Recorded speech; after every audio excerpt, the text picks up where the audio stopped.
And I can show you of what I liked about Taysom Hill, because we know about the athleticism. I was curious at the sign of pressure, would he just want to take off and go, or was he going to be able to try and maneuver and work inside the pocket?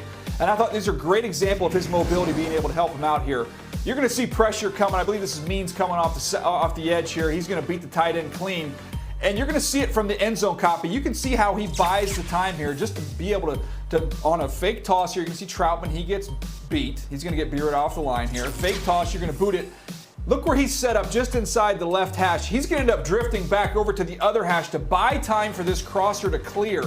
So instead of just taking off and running once he sees Means, I thought that showed a lot of poise and savvy to be able to buy some time to let that develop. Another example here, look where Mike Thomas lines up outside the numbers. He's going to work all the way across the field. It's going to require Taysom Hill to be able to navigate a muddy pocket, keep your eyes downfield, and let him catch that ball on the opposite side of the field on those numbers. You'll see it here. Look at him inside the pocket, feel the pressure, not running, just step, climb, shuffle, climb, eyes downfield on the money.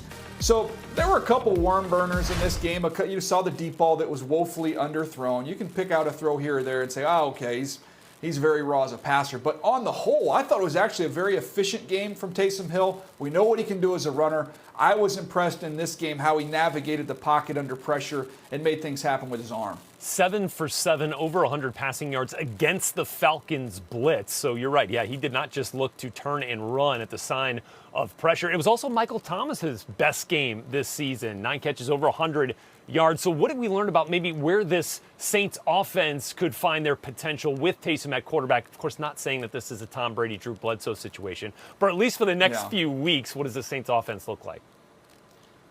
I'm curious because I feel like Sean Payton is one of the smarter coaches in the National Football League, and now he's getting to scratch that itch, the ability to be creative and to be able to use some of these quarterback run concepts, expanding this playbook. This is an unbelievable run with Sean Payton and Drew Brees. It's been phenomenal. But this is a whole new set of plays that are available now to Sean Payton. And I think if you gave him some truth serum, I bet you he'd say he's kind of enjoying this and it's invigorated him a little bit to have some fun. So to answer your question, Rhett, what's this going to look like?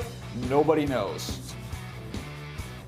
Well, I did talk to Sean Payton after the game, and I gave him metaphorical truth serum, and he told me he wrestled with this decision because he has loved what he has seen from Jameis Winston during the time he's had him, and he said, you know, it's my gut that the replacement for Drew Brees is on our roster, but that is not settled yet.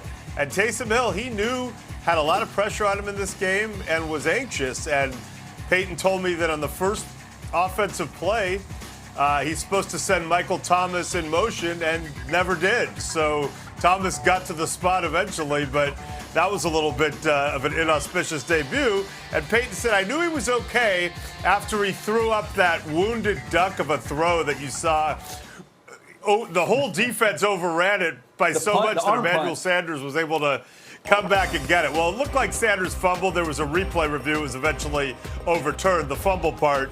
But he heard Taysom Hill hanging out with Drew Brees and some other players say, have you ever seen a worse pass than that? And Payton said, okay, this guy's settled down. He's having some fun now.